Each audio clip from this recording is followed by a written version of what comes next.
Morning everyone दोस्तों, आज है अगस्त 19 2023 और हम लोग करेंगे द हिंदू न्यूज़पेपर के एनालिसिस। मेरा नाम है सितेंद्र चौधरी और आज कौन कौन से टॉपिक हम लोग करने वाले हैं। पहला जो टॉपिक हम लोग करेंगे लोकपाल और लोकायुक्ता के बारे में, कि इसमें बताया गया है कि लोकपाल और लोकायुक्ता ऑफिस होने के बावजूद भी हमारे देश में अभी भी भैया करप्शन के केसेस कम क्यों नहीं हुए हैं। थोड़ा इसकी कंपोजिशन के बारे में जानेंगे, टाइन्योर के बारे में जानेंगे, प्रोसीजर के बारे में जानेंगे और यहाँ पे जानेंगे थोड़ा हिस्ट्री के बारे में। और यहाँ से यूपीएससी में ऑलरेडी एक क्वेश्चन पूछा जा चुका है 2013 के अंदर, उसके बारे में बात करेंगे। हेट स्पीच को लेकर सुप्रीम कोर्ट ने यहाँ पे थोड़ा सा एक ऑब्जर्वेशन दिया है, उसके बारे में बात करेंगे। हालांकि रिपीटेड सा टॉपिक है, कंटेंट आपके पास पहले से ही होगा, लेकिन कंटेंट मैंने वो पुराने वाला ऐड कर दिया है, उसको आप थोड़ा देख सकते हैं।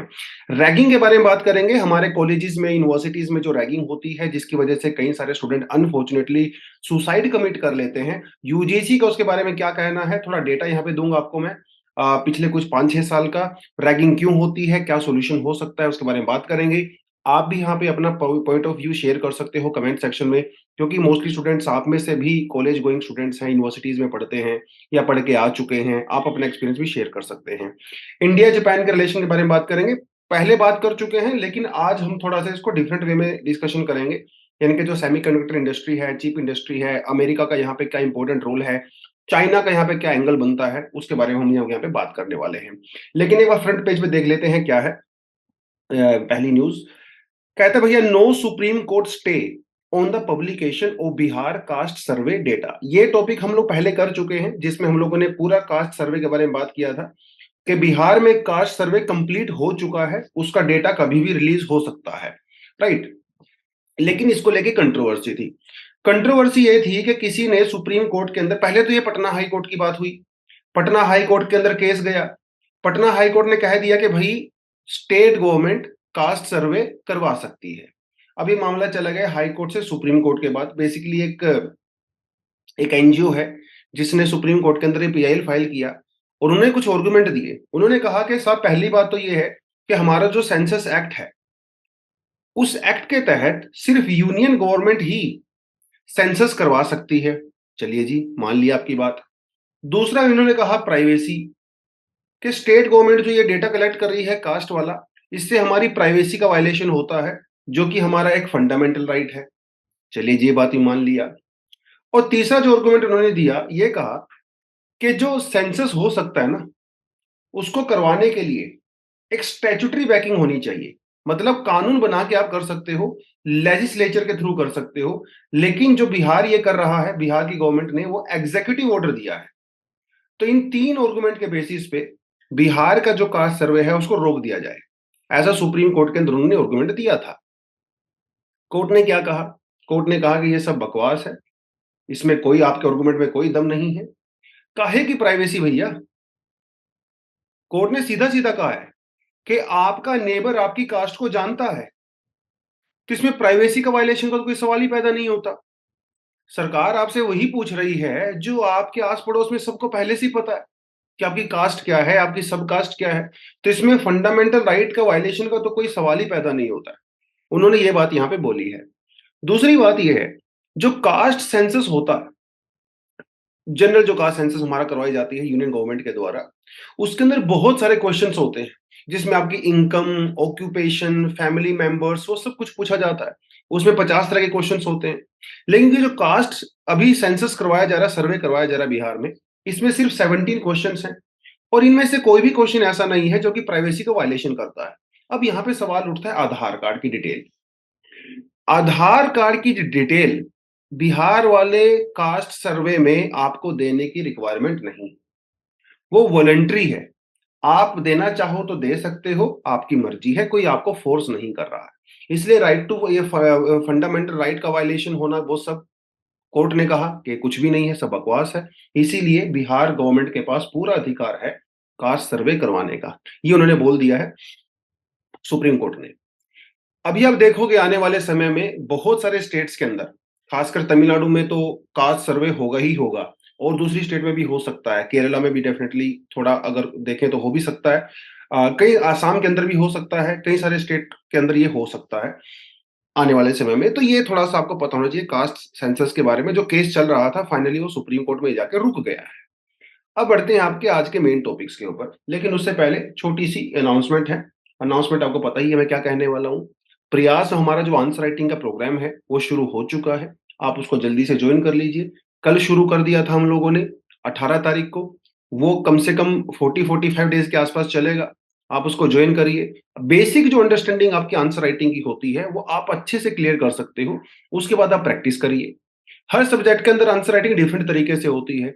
कहीं पे डायग्राम्स का यूज ज्यादा होता है, कहीं पे फ्लो चार्ट का होता है, कहीं पे जो आपकी इंट्रोडक्शन कंक्लूजन होती है वो ज्यादा इंपॉर्टेंट होती है, कहीं पे आपका कंटेंट ज्यादा इंपॉर्टेंट होता है। तो ये एक स्किल है और ये स्किल खुद से नहीं सीख सकते। इसके लिए आपको कम से कम मास्टर गाइड की रिक्वायरमेंट होती है, जो इस प्रोसेस से निकल चुके हैं, जिनको आता है। आप इसको ज्वाइन करिए। व्हाट्सएप नंबर आपको यहाँ पे दिया हुआ है, उसको आप ज्वाइन कर सकते हो आराम से। जो हमारे मेंटरशिप वाले स्टूडेंट जो पहले से प्रोग्राम के अंदर में हैं, उनको यहाँ पे 40% का डिस्काउंट ऑलरेडी दिया गया है। मेंटरशिप प्रोग्राम आप इसको ज्वाइन कर सकते हो। इंटरव्यू गाइडेंस आपको यहाँ पे मिलेगा, टेस्ट सीरीज आपको यहाँ पे मिलेगी, 1-to-1 आप डिस्कशन कर सकते हो मेंटर्स के साथ। देखिए हर स्टूडेंट की प्रॉब्लम्स अलग होती हैं, हमारा बैकग्राउंड अलग होता है, हमारी लैंग्वेज के ऊपर कमांड अलग होती है, हमारी वीकनेस होती है, बहुत सारी चीजें होती हैं। तो एक प्रोग्राम आप सबके ऊपर अप्लाई नहीं कर सकते। ठीक है, सबको अलग अलग गाइडेंस की रिक्वायरमेंट होती है। उसके लिए चाहिए हमें मेंटरशिप प्रोग्राम। आप वो आराम से यहाँ से ले सकते हैं। सैटरडे को हमारा करंट अफेयर का प्रोग्राम भी चलता है। आपको जैसा कि पता आज सैटरडे का ही दिन है, आप ज्वाइन कर सकते हो प्रोग्राम को। पूरे वीक का जो करंट अफेयर है प्रीलिम्स और मेंस के पर्सपेक्टिव से मैं डिस्कशन करता हूँ इन गुड डिटेल। 2.5-3 घंटे की क्लास होती है, बड़ा मजा आता है उसको क्लास को करने में। ये क्यूआर कोड आप स्कैन कर सकते हो या फिर व्हाट्सएप नंबर से पूरी आप इन्फॉर्मेशन ले सकते हो। SC1000 अगर आप कोड के अंदर अप्लाई करते हो तो 1000 रुपीज का आपको मेरी तरफ से डिस्काउंट दिया जाता है। चलिए जी, बढ़ते हैं पहले टॉपिक पे। लोकायुक्ता और लोकपाल के बारे में ये टॉपिक है। कर्नाटका के अंदर लोकायुक्ता ने 48 लोकेशंस के ऊपर सर्च किया है। ये टॉपिक बस यहीं तक खत्म हो गया। अब हम लोग बात करते हैं बेसिक टॉपिक्स पे। लोकपाल लोकायुक्ता वाला टॉपिक आपके लक्ष्मीकांत में भी दिया हुआ है, आप वहां से भी जाकर डिटेल में पढ़ सकते हो, देयर इज नो इशू। हम यहाँ पे क्या पढ़ेंगे, इसको थोड़ा सा करंट के पर्सपेक्टिव से पढ़ेंगे, इसकी थोड़ी हिस्ट्री जानेंगे। लोकपाल और लोकायुक्ता का जो ऑफिस होता है, इसकी जो अभी प्रेजेंट में जो इसकी शुरुआत हुई थी वो बेसिकली 2013 से हुई थी, जब अन्ना हजारे जी की मूवमेंट चल रही थी। लेकिन इससे भी पहले 1966 के अंदर जो पहला फर्स्ट एडमिनिस्ट्रेटिव रिफॉर्म कमीशन बनाया गया था, उसने भी कहा था कि इंडिया में हमें नेशनल लेवल और स्टेट लेवल दोनों लेवल पे इंडिपेंडेंट बॉडीज चाहिए जो कि करप्शन के केसेस को इन्वेस्टिगेट कर सके। 1966 मोरारजी देसाई जी जो है उस कमीशन के को हेड कर रहे थे। घूमते फिरते फिर वो बात 2002 में आई, जब एमएन वेंकटचिलिया जी, इन्होंने का एक कमीशन बनाया गया, committee to review the working of the constitution. इन्होंने भी वही बात कही, लेकिन उन्होंने कहा कि ये जो नेशनल लेवल पे कमीशन बनाया जाएगा, लोकपाल का ऑफिस बनाया जाएगा, इसमें प्राइम मिनिस्टर को इंक्लूड नहीं करना चाहिए। चलिए 2002 से आगे निकलते हैं। फिर 2005 के अंदर सेकंड एआरसी रिपोर्ट आई। इसके अंदर भी यही कहा गया कि लोकपाल का जो ऑफिस है वो जल्दी से जल्दी बनाया जाए, इसकी जरूरत है, देश में करप्शन बहुत ज्यादा है। फिर घूमते फिरते भैया बात नहीं बनी, 2011 में अन्ना हजारे जी ने मूवमेंट किया। आज तो शायद उस समय मोस्टली बच्चे जो हैं स्कूल में ही होंगे। अन्ना हजारे जी की मूवमेंट आपको याद भी होगा, कितना देश भर में मूवमेंट चला था, जबरदस्त सरकार के ऊपर प्रेशर आ गया था, राइट। फिर 2011 में ही जल्दी जल्दी में सरकार ने वो बिल भी इंट्रोड्यूस किया और फाइनली 2013 के अंदर लोकपाल और लोकायुक्ता एक्ट को पास किया गया 2013 के अंदर। नेशनल लेवल पे लोकपाल और स्टेट लेवल पे लोकायुक्ता, दो अलग अलग ऑफिस हैं, ये आपको पता होना चाहिए। लोकपाल सेंटर पे, लोकायुक्ता स्टेट लेवल पे। तो ये एक एंटी करप्शन ऑफिस है बेसिकली, ठीक है, जिसको किया जाएगा। कई सालों तक तो देश में लोकपाल कोई थे ही नहीं। फाइनली 2019 के अंदर रिटायर्ड थी हमारी जस्टिस पिनाकी चंद्र घोष जी, उनको इंडिया का पहला लोकपाल बनाया गया। लोकपाल के अंदर जो 8 लोग होते हैं, इसमें से 4 जो है वो जुडिशियल बैकग्राउंड से होते हैं और 4 नॉन जुडिशियल बैकग्राउंड से होते हैं, और इनको एक चेयरपर्सन हेड करते हैं जो कि हमारे मेन लोकपाल होते हैं, तो आप पिनाकी जी को कह सकते हैं। इस तरह से ये काम करता है। इनकी जो प्रेसिडेंट बेसिकली इनको अपॉइंट करते हैं ऑफ कोर्स, और 5 साल का इनका जो है टेन्योर होता है, 70 साल की जो है एज तक जो है रिटायर हो सकते हैं। तो ये तो बेसिक्स इन्फॉर्मेशन है इनके बारे में। लोकपाल और लोकायुक्ता को कौन कौन जो है अपॉइंट करता है, इसके लिए कमेटी बनाई जाती है। लोकपाल जो कि सेंट्रल लेवल पे होता है, ये अपॉइंट किए जाते हैं ऑफ कोर्स प्रेसिडेंट के द्वारा, लेकिन प्रेसिडेंट अकेले तो नहीं कर सकते, उनको तो नाम रिकमेंड किए जाते हैं। वो नाम रिकमेंड कौन करता है? एक सिलेक्ट कमेटी करती है, जिसके अंदर प्राइम मिनिस्टर होते हैं, उस कमेटी के चेयरपर्सन, स्पीकर ऑफ लोकसभा होती हैं, लीडर ऑफ अपोजिशन होते हैं लोकसभा के अंदर। बाद में इस प्रोविजन के अंदर 2016 के अंदर अमेंडमेंट किया गया, जिसमें कहा कि लीडर ऑफ अपोजिशन नहीं, leader of the largest opposition party, ठीक है, वो यहाँ इसके अंदर चेंज कर दिया गया था। चीफ जस्टिस ऑफ इंडिया भी इसके अंदर हो सकते हैं, या फिर कोई और जज जो उनके द्वारा नॉमिनेट किए होते हैं वो इसके अंदर में होते हैं, या वो थोड़ा सा इसका बारे में आइडिया होना चाहिए, ठीक है। लोकायुक्त जो स्टेट के अंदर होते हैं उसके अंदर भी प्रोविजन लगभग वैसे ही होते हैं। इसमें हाई कोर्ट के चीफ जस्टिस होते हैं, यस, स्पीकर ऑफ लोक लेजिस्लेटिव असेंबली होते हैं, chairperson of the legislative council होते हैं, अगर बाई कैमरल हाउस होता है किसी स्टेट के अंदर तो, लीडर ऑफ अपोजिशन या फिर द लार्जेस्ट अपोजिशन पार्टी इसके अंदर होते हैं। और यहाँ पे अपॉइंटमेंट गवर्नर के द्वारा की जाती है, प्रेसिडेंट के द्वारा नहीं की जाती। तो ये तो थोड़ी सी आपको इसके बारे में पता होना चाहिए। लेकिन जो अन्ना हजारे जी की मूवमेंट हुई या उससे पहले जो भी रिकमेंडेशन हमारे यहाँ पे आई है, इसकी क्या रिक्वायरमेंट थी? इंडिया में ऑलरेडी हमारे पास पीएमएलए हमारे पास है, हमारे पास सीवीसी है, एंटी करप्शन ब्यूरो हमारे पास है, कितनी सारी बॉडी हमारे पास है, जुडिशरी हमारे पास है, इंटरनेट ट्रिब्यूनल्स हमारे पास है। इतना कुछ होते हुए भी एक एक्स्ट्रा बॉडी की रिक्वायरमेंट क्यों पड़ गई? इसका कारण क्या है? इसका कारण है लार्ज स्केल करप्शन, भयंकर करप्शन भैया। और करप्शन ये थोड़ा बहुत नहीं है, सुप्रीम कोर्ट ने कहा है कि करप्शन हमारे देश को एक टर्माइट की तरह होता है। टर्माइट समझते, दीमक, दीमक की तरह से हमारे एडमिनिस्ट्रेशन को अंदर ही अंदर चाटता रहता है। और जो सरकारी दफ्तर में बैठे हुए जो मुलाजिम होते हैं, गवर्नमेंट ऑफिशियल्स, वो दीमक की तरह करप्शन करते हैं और पूरे सिस्टम को अंदर ही अंदर खोखला कर देते हैं। ये सभी गवर्नमेंट ऑफिशियल की बात नहीं हो रही है, जो करप्ट है उनकी बात हो रही है। इसीलिए इनके ऊपर एक्शन लिया जाना जरूरी है, और लोकपाल और लोकायुक्ता का ऑफिस इसीलिए बेसिकली बनाया गया, ठीक है जी। दूसरी जो हमारे यहाँ पे ऑर्गेनाइजेशंस होती हैं वो इंडिपेंडेंट नहीं। तो जो ये नया ऑफिस बनाया जाएगा, इसकी सबसे बड़ी डिमांड ही यही थी कि भैया ये इंडिपेंडेंट होगा, ये ऑटोनोमस होगा, ये किसी के अंडर में प्रेशर में काम नहीं करेगा। क्योंकि आप मान लीजिए सीबीआई की बात कर लीजिए, ठीक है, आप ईडी की बात कर लीजिए, खासकर सीबीआई की यहाँ पे बात होती है, जो कि करप्शन केसेस को हैंडल करती है मोस्ट ऑफ द केसेस में। सीबीआई के ऊपर बहुत आरोप लगाए जाते हैं। जब कांग्रेस पार्टी पावर में थी तो बीजेपी कहती थी सीबीआई का मिसयूज हो रहा है। अभी बीजेपी जब है तो कांग्रेस कह रही है कि उसका मिसयूज हो रहा है। वो तो चल छोड़िए, वो तो पॉलिटिकल चीज हो गई। कोर्ट भी ने भी कई बार सीबीआई के बारे में कई स्टेटमेंट दिया है। सुप्रीम कोर्ट ने कहा है कि सीबीआई जो है एक केज्ड पैरट है। केज्ड पैरट, केज पैरट समझते हो? पिंजरे में जो तोता बंद होता है, आप उस तोते को जो भी सिखाते हो वो वैसे रिपीट कर देता है। ये सुप्रीम कोर्ट की ऑब्जर्वेशन है। It's masters voice, it's masters voice, मतलब जो तोते का मालिक होता है वो जो बोलता है, तोता वही बोलता है। तो कई बार सुप्रीम कोर्ट ने फ्रस्ट्रेशन में सीबीआई को यहां तक कह दिया कि तो केज पैरट है, ये टूथलेस बॉडी है। इसलिए हमें एक इंडिपेंडेंट बॉडी की रिक्वायरमेंट थी, जो कि कहीं ना कहीं लोकपाल और लोकायुक्ता के केस में हमारे यहाँ पे आती है। इसके अलावा भी इंडिया में बहुत सारी और दूसरी बॉडीज भी हैं, लेकिन जितनी भी वो मोस्टली बॉडीज हैं वो एडवाइजरी नेचर की हैं। एडवाइजरी नेचर का मतलब ये है कि भाई गवर्नमेंट के ऊपर उनकी जो रिकमेंडेशंस होती हैं, सजेशंस होती हैं, वो मानना गवर्नमेंट के लिए मैंडेटरी नहीं होता। इसलिए हमें इंडिपेंडेंट बॉडी की यहाँ पे रिक्वायरमेंट होती है। और करप्शन तो देश में लार्ज स्केल है ही, तो उसमें तो कोई डाउट ही नहीं है, उसको हमें कम करना है। इतना कुछ हम लोगों ने कर दिया, चलिए जी, एंड में हम लोगों ने लोकपाल भी बना दिया।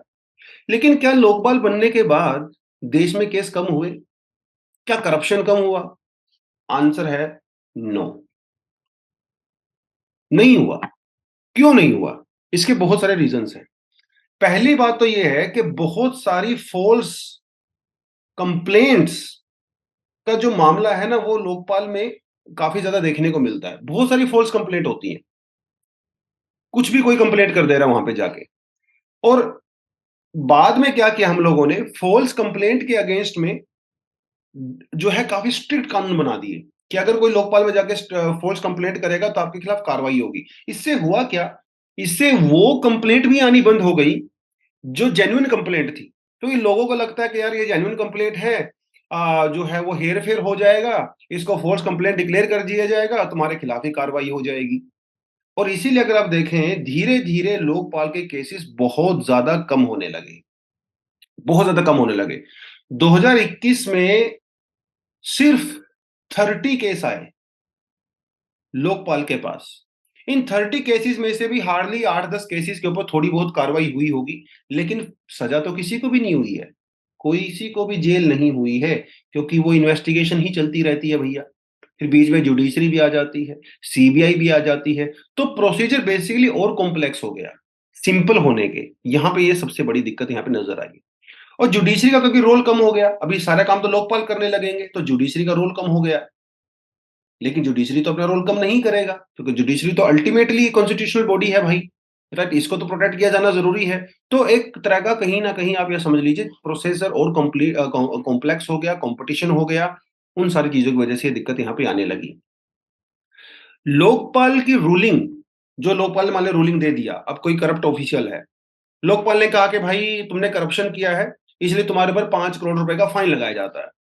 तो ये रूलिंग होती है लोकपाल की, इसको इंप्लीमेंट कैसे किया जाएगा ग्राउंड लेवल पे, इसको लेके कोई खास प्रोविजन हमारे पास है ही नहीं। तो रूलिंग अगर आ भी जाता है तो उसको इंप्लीमेंट नहीं किया जाता।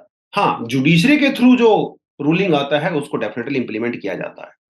तो ये बहुत सारी चीजें हैं जिसकी वजह से लोकपाल जो है वो स्ट्रॉन्ग नहीं हो पाया अनफॉर्चुनेटली। वैकेंसीज भी यहाँ पे बहुत ज्यादा है, जैसे मैंने आपको बताया था लोकपाल के अंदर 4 जुडिशियल और 4 नॉन जुडिशियल बैकग्राउंड से लोग होते हैं। ये जो नॉन जुडिशियल बैकग्राउंड से होते हैं मोस्टली जो पॉलिटिकल पावर पार्टी पावर में होती है ये उसी के मेंबर्स होते हैं। तो भैया ये क्यों कार्रवाई करेंगे, ऑब्वियस सी बात है। जो जुडिशियल मेंबर्स होते हैं ये भी जो है देखा गया है over a period of time resign दे देते हैं, इसलिए यहाँ पे वैकेंसी भी काफी ज्यादा जा रही है। अभी एक इलाहाबाद के हाई कोर्ट के जज थे, तो रिटायरमेंट के बाद वो इसके मेंबर बने थे, उन्होंने रिजाइन दिया और उन्होंने फिर बाद में मीडिया में ये कहा कि यार लोकपाल में काम ही नहीं है, आप दिन भर बैठे रहते हो, कोई केस ही नहीं आता, अगर कोई केस आता है तो हमारे पास टीम नहीं है काम करने के लिए क्योंकि वैकेंसीज बहुत ज्यादा हैं। राइट, ये सारी प्रॉब्लम, इन्वेस्टिगेशन प्रॉपर तरीके से नहीं होता, पुलिस कार्रवाई नहीं करती है, इसलिए लोकपाल, ऐसा कहा जाता है कि लोकपाल को सक्सेस करना गवर्नमेंट चाहता ही नहीं है, वो चाहती नहीं कि लोकपाल स्ट्रॉन्ग बने। तो ये कुछ चीजें हैं यहाँ पे डेफिनेटली। और इवन लोकपाल जुडिशरी के ऊपर कार्रवाई नहीं कर सकते, जुडिशरी को लोकपाल के पूरे इन्फ्लुएंस से बाहर रखा गया है। और जुडिशरी में भी करप्शन होता है, खासकर लोकल लेवल पे हाई कोर्ट में, तो वो एक अपने आप में ही इसकी बड़ी लिमिटेशंस है। तो ये थोड़ा सा आपको यहाँ पे आइडिया होना चाहिए इसके बारे में। और एज यू कैन सी 2013 में जब लोकपाल बिल आया था, पास हुआ था, 2013 में ही हमारे पास क्वेश्चन भी आया था यूपीएससी में, at national Lokpal however strong it may be can not resolve the problem of the immorality in the public affairs discuss. तो जो लिमिटेशंस मैंने आपको बताई हैं बेसिकली वही इस आंसर का, क्वेश्चन का मेन कंटेंट होगा जो आपको पता होना चाहिए। चलिए जी अब बढ़ते हैं आगे। Hate speech will be prosecuted equally no matter the faith. Article क्या कहता है, आर्टिकल बेसिकली सुप्रीम कोर्ट ने यह कहा है कि भैया धर्म चाहे जो भी हो, डजेंट मैटर, आप हिंदू हो, क्रिश्चियन हो, मुस्लिम हो, सिख हो, जो भी हो, उससे कोई फर्क नहीं पड़ता। अगर आपने हेट स्पीच दिया है तो आपके ऊपर कार्रवाई होगी। हेट स्पीच का मतलब ये बिल्कुल भी नहीं है कि हमेशा मेजोरिटी के खिलाफ ही एक्शन लिया जाएगा, माइनॉरिटी के खिलाफ भी एक्शन लिया जा सकता है। और ये सुप्रीम कोर्ट ने बोला है एक पीआईएल के अगेंस्ट में, क्योंकि वो पीआईएल फाइल की गई थी केरला को लेके। केरला में एक रिलीजियस रैली हुई थी जहां पे एक उस रैली के अंदर नारे लगाए गए थे, death to Hindu, something something like that. उस केस में सुप्रीम कोर्ट ने कहा है कि भाई आप चाहे इस्लाम से बिलोंग करते हो, Hindu Sikh, doesn't matter the religion, अगर आपने कुछ ऐसा किया है तो आपके खिलाफ कार्रवाई होगी, ऐसा सुप्रीम कोर्ट ने कहा है। ठीक है, सुप्रीम कोर्ट ने साथ साथ मध्य प्रदेश, उड़ीसा, राजस्थान, बिहार, हरियाणा की सरकार से भी क्वेश्चंस किया था कि आप ये बताइए कि आपके यहाँ पे जो मॉब लिंचिंग हो रही है, जो मॉब वायलेंस हो रहा है, खासकर मुस्लिम्स के अगेंस्ट में, आप उसके खिलाफ आपने अब तक कार्रवाई क्यों नहीं की है? और जो आपने कार्रवाई की है वो किस तरह से की, हमें वो बताइए।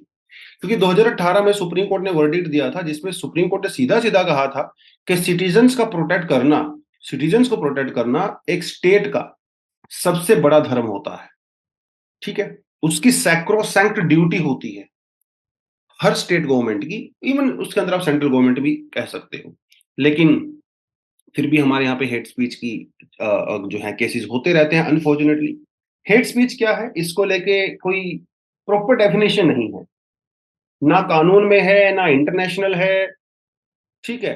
जो थोड़ी बहुत डेफिनेशन हमारे यहाँ पे नज़र आती है आपको, वो एक लॉ कमीशन की नज़र आती है, लेकिन ये कोई ऑफिशियल डेफिनेशन नहीं है। लॉ कमीशन क्या कहता है? हेट स्पीच का मतलब होता है an incitement to hatred primarily against a group of the persons defined in terms of the race, ethnicity, gender, sexual orientation, religious belief और like। अगर आप किसी race, ethnicity, gender, sexual orientation को target करके किसी ग्रुप के खिलाफ में अगर आप अगर नफरत फैलाते हो, भड़काते हो किसी को, तो वो एक हेट स्पीच माना जाता है। ये सिर्फ एक नॉर्मल स्टेटमेंट है, लीगल स्टेटमेंट हमारे यहाँ पे ना तो कोई इंटरनेशनल है, ना ही कोई नेशनल है, अनफॉर्चुनेटली। हेट स्पीच को लेके हमारे देश में कोई पर्टिकुलर कानून भी नहीं है।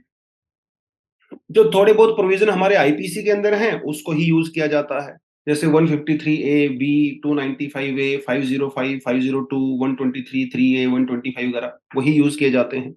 ये तो आरपीए वाला है, रिप्रेजेंटेशन ऑफ पीपल एक्ट, जिसमें अगर कोई नेता, पॉलिटिशियन अगर हेट स्पीच करते हैं during election, after, before election, तो उनकी मेंबरशिप को डिस्क्वालीफाई किया जा सकता है as per RPA, representation of people act. लेकिन हेट स्पीच होता क्यों है, ये भी अपने आप में बड़ी बात है। करते क्यों हैं? और ये सिर्फ हेट स्पीच ऐसा भी नहीं है कि सिर्फ इंडियन सोसाइटी में ही होता है। ये आप वेस्टर्न सोसाइटी में जाएं, आप कहीं भी जाएं, हेट स्पीच आपको कहीं ना कहीं किसी ना किसी फॉर्म में हर सोसाइटी में ही देखने को मिलती है। क्योंकि सोसाइटी में सोशल इनइक्वालिटी है, हर ग्रुप वहां पे इक्वली पावरफुल नहीं होता, या इक्वली वहां पे उसको रिसोर्सेज नहीं होते हैं। तो बहुत बार जो डोमिनेंट ग्रुप होता है वो दूसरे ग्रुप के खिलाफ में जो है हेट स्पीच इस तरह से देते हैं अपने डोमिनेंस को दिखाने के लिए। ये यहाँ पे एक रीजन जो है नजर आता है। कभी कभी जो है फिजिकल हार्म करने के लिए, किसी को फिजिकली हार्म करने के लिए हेट स्पीच दिया जाता है। हेट स्पीच दिया जाता है ताकि इंडिविजुअल्स वो प्रोवोक हो सकें सोसाइटी में, जिसे टेररिज्म, जेनोसाइड, एथनिक क्लेंजिंग वगैरह होती है। बहुत बार आपने देखा होगा धर्म सभाएं होती हैं, बहुत बार जब इलेक्शन आसपास होते हैं तो बहुत सारे रिलीजियस लीडर्स, पॉलिटिशियंस वगैरह ट्वीट करते हैं किसी खास कम्युनिटी के खिलाफ में, चाहे वो एथनिसिटी, रेस, किसी भी बेसिस पे हो सकता है। और हमारे जैसे जो इंडिविजुअल लोग होते हैं वो भटक जाते हैं। हमारा रिमोट कंट्रोल उनके हाथ में है भैया, वो जैसा हमें चलाना चाहते हैं हम लोग वैसा ही चलते हैं। पत्थर उठा लेते हैं, चाकू मार देते हैं, सड़कों पे आ जाते हैं, किसी को गोली मार दिया, आग लगा दी। ऐसा किया जाता है इंडिविजुअल्स को प्रोवोक करने के लिए for their own political gains. Financial gain भी हो सकता है, पॉलिटिकल गेन्स भी हो सकते हैं, रूमर्स वगैरह फैलाए जाते हैं। और आजकल तो सोशल मीडिया का इतना इन्फ्लुएंस हो गया है चीजों का, राइट? लोग जो है सोशल मीडिया पे इस तरह की चीजें करते हैं अनफॉर्चुनेटली। तो सारे जो है रीजन होते हैं यहाँ पे हेट स्पीच के। और हेट स्पीच को रोकना, देखिए सारी सरकारें तो क्लेम करती हैं कि हम हेट स्पीच को रोक रहे हैं जी, लेकिन ऐसा नजर तो नहीं आता, क्योंकि हेट स्पीच को रोकना आसान नहीं है। पहली बात तो हमारे यहाँ पे कोई डेफिनेशन ही नहीं है हेट स्पीच की, पहली बात तो ये। दूसरी बात ये कि the dissent and the criticism of the elected government policy when deceptive or even false could be ethically wrong, but it should not necessarily invite penal action। ये भी यहाँ पे समस्या है। सरकार ने कोई पॉलिसी बनाई, चाहे वो स्टेट की गवर्नमेंट हो, सेंट्रल, डजंट मैटर, उस पॉलिसी से आप अग्री नहीं करते हो, आप उसको क्रिटिसाइज करते हो, आप अपोजिशन में हो, और या फिर एज ए इंडिविजुअली भी आप उसको क्रिटिसाइज कर सकते हो। लेकिन कई बार ये क्रिटिसिज्म इतना हार्श हो जाता है कि वो हेट स्पीच में कन्वर्ट हो जाता है। ये इसीलिए इसको रोकना बड़ा मुश्किल हो जाता है। और हेट स्पीच अगर सोशल मीडिया के थ्रू आती है तो उसके सोर्स का पता लगाना भी काफी मुश्किल हमारे लिए हो जाता है। और डेफिनेशन यहाँ पे बहुत बड़ी प्रॉब्लम है। अगर आप हेट स्पीच को देखें तो भैया कोई भी चीज हेट स्पीच हो सकती है। ये तो एक बड़ी सब्जेक्टिव सी टर्म हो गई कि भाई आपने कुछ बोला और आप हर्ट हो गए, आपने कहा तो हेट स्पीच है। तो इसकी इंटरप्रिटेशन अपने आप में बड़ी प्रॉब्लम है, किस चीज को हेट स्पीच माने, किस चीज को नहीं माने। ठीक है, अब मान लो किसी ने कोई स्टेटमेंट बोल दिया कि यहाँ इस पर्टिकुलर गांव में ये जो पर्टिकुलर कास्ट वाले लोग हैं, ये दूसरे कास्ट वाले लोगों को मारते हैं या उनको एक्सप्लॉइट करते हैं। अब ये फैक्ट है, हो सकता है फैक्ट हो, लेकिन कुछ लोग इसे कहेंगे तो हेट स्पीच है, ये तो उसके खिलाफ जो है आप नफरत फैला रहे हो। तो ये काफी सब्जेक्टिव टर्म होती है, इसकी कोई एक्चुअल डेफिनेशन नहीं है, इंटरप्रिटेशन नहीं है। फाइनली मामला कोर्ट में जाता है, कोर्ट डिसाइड करता है कि वो हेट स्पीच है कि नहीं है, उसकी लिबरल इंटरप्रिटेशन वगैरह होती है। तो ये कुछ दिक्कतें हैं, ये चैलेंजेस हैं जो आप थोड़ा सा यहाँ पे देख सकते हैं। चलिए जी आगे बढ़ते हैं। जादवपुर यूनिवर्सिटी का केस आया था जिसमें रैगिंग की वजह से सुसाइड कमिट किया गया। और सुसाइड वाले केसेस हमारे यहाँ पे अनफॉर्चुनेटली काफी ज्यादा होते हैं। खासकर जो इंजीनियरिंग मेडिकल कॉलेजेस वगैरह होते हैं वहाँ पे आपको देखने को मिलते हैं ज्यादातर केसेस। इनमें से बहुत सारे केसेस जो सुसाइड वाले होते हैं अनफॉर्चुनेटली, उनका रीजन रैगिंग भी माना जाता है। दूसरे रीजन भी हो सकते हैं, लेकिन यूजीसी ने कहा है ragging is also one of the main reason. पिछले 5 सालों में 25 स्टूडेंट्स सुसाइड कमिट कर चुके हैं, ऐसा यूजीसी की रिपोर्ट में कहा। जिसमें से 2018 के अंदर देवर 8 केसेस, 2019 के अंदर 2 केसेस, 2020 में 2 केसेस, 2022 में 4 केस और 2023 के अंदर 9 केसेस आए हैं। ये डिटेल आपको ऐसा याद नहीं करनी होती है, बट अनफॉर्चुनेटली इस तरह के इंसिडेंट हमारे यहाँ पे होते हैं।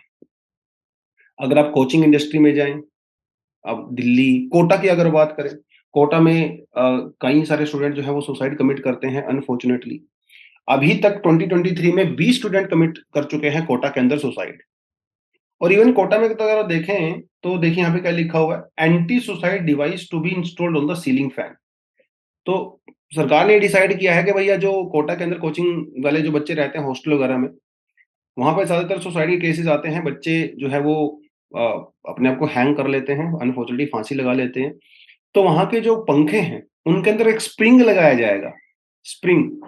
और अगर उस स्प्रिंग के ऊपर आप 20 केजी से ज्यादा वेट डालते हो तो वो स्प्रिंग जो है वो लटक जाता है, तो जिसकी वजह से सुसाइड कमिट नहीं होगा। कितनी अनफॉर्चुनेट सी बात है ये कि हमें ये ऐसी चीजों के ऊपर बात करनी पड़ रही है। मतलब ये नौबत आ गई है कि हमें स्प्रिंग लगाने पड़ रहे हैं पंखों पे ताकि सुसाइड कमिट ना हो यार। और उसके अलावा कोटा में देखें तो बहुत सारे मेडिटेशन सेंटर्स वगैरह वो भी आपको देखने को मिलते हैं काउंसलिंग वगैरह के लिए, लेकिन ऐसे केस हटते नहीं हैं।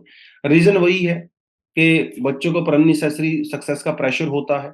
बहुत बार ये प्रेशर आपके पीयर ग्रुप से भी आता है, आपके कोचिंग इंस्टीट्यूशन से आता है, और बहुत सारे केसेस में पेरेंट्स से भी आता है। तो स्टूडेंट्स वो स्टडी में इंटरेस्टेड नहीं होते, जबरदस्ती उनको कोचिंग के लिए भेज दिया जाता है। सक्सेस होने का प्रेशर समाज में है ही।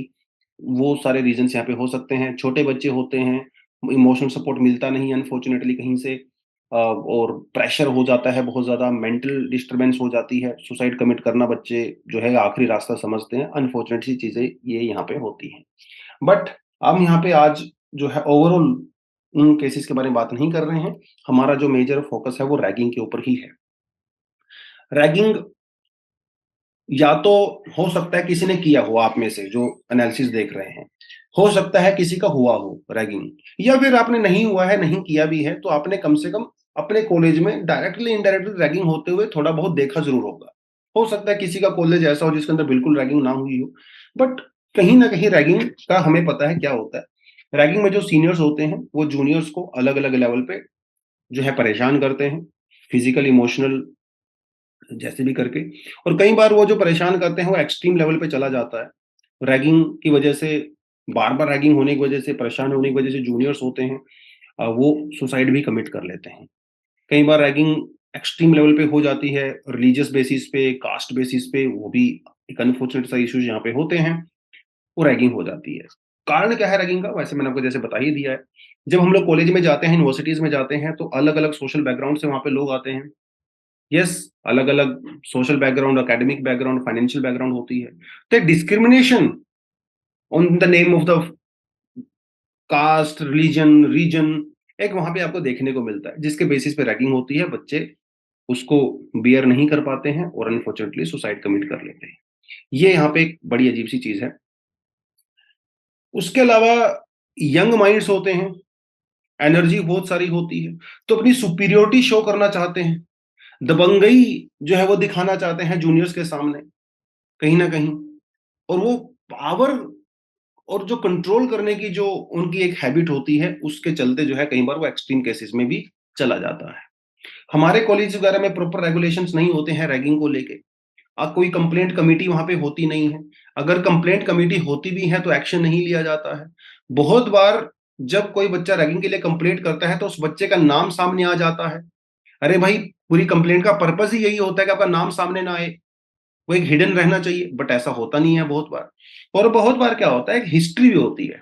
कुछ लोगों को ऐसा लगता है कि मैं जब फर्स्ट ईयर में आया था तो मेरी रैगिंग हुई थी, अभी मैं भी रैगिंग करूंगा, है ना। ये भी एक बड़ी अजीब गरीब सी चीज है यहाँ पे। जबकि उस बच्चे को रैगिंग नहीं करनी चाहिए जिसकी रैगिंग हो चुकी है, उसको लगना चाहिए तो गलत चीज है, लेकिन जब वही सीनियर हो जाते हैं तो रैगिंग करना शुरू कर देते हैं। ये जो है एक अनफॉर्चुनेटली चीजें हमारे यहाँ पे होती हैं। उसके अलावा पीयर ग्रुप प्रेशर भी होता है।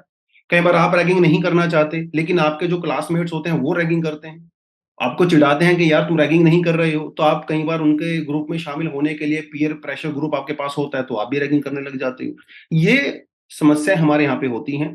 कई बार फिल्मों वगैरह में रैगिंग को दिखाया जाता है, जैसे हमने थ्री इडियट मूवी देखी होगी, उसमें रैगिंग को जिस तरह से दिखाया गया है, और कहीं ना कहीं उसको एक एज अ कूल और ऐसे फैशनेबल चीज उसको दिखाई गई है। तो सोशल मीडिया का इन्फ्लुएंस भी होता है बहुत बार इन तरह की चीजों में। तो ये कुछ केसेस होते हैं रैगिंग के लेके। सॉल्यूशन इसका यही है कि हमारे जो यूनिवर्सिटीज हैं, कॉलेजेस हैं, और रैगिंग के लिए हमारे पास कोई ऐसा कानून भी नहीं है, एक सिर्फ यूजीसी की गाइडलाइंस है, उससे बेसिक पे कुछ होता होता तो है नहीं। सॉल्यूशन यही है कि हमारे पेरेंट्स को भी, स्टूडेंट्स को भी, कॉलेज एडमिनिस्ट्रेशन को भी, सीनियर्स को भी, जूनियर्स को भी, सबको अवेयर होना पड़ेगा रैगिंग को लेके। ठीक है। Introduction is a different thing, ragging is definitely. जब हम लोग रैगिंग की बात करते हैं हम तो एक्सट्रीम रैगिंग की बात करते हैं। थोड़ा बहुत इंट्रोडक्शन लेना, वो एज अ फन एक्टिविटी, उस केसेस में तो बहुत ज्यादा स्ट्रिक्ट होने की रिक्वायरमेंट नहीं होती है, लेकिन चीजें वहीं से शुरू होती हैं। हल्के हल्के से रैगिंग शुरू होती है, इंट्रोडक्शन दो भैया अपना, थोड़ा गाना गाओ, फिर वो एक्सट्रीम हो जाता है धीरे धीरे। तो इसको जड़ से रोकना पड़ेगा, और कॉलेज एडमिनिस्ट्रेशन का यहाँ पे बहुत इंपॉर्टेंट रोल जो है वो रहता है। ठीक है, आप अपना कुछ एक्सपीरियंस बता सकते हो कमेंट सेक्शन में।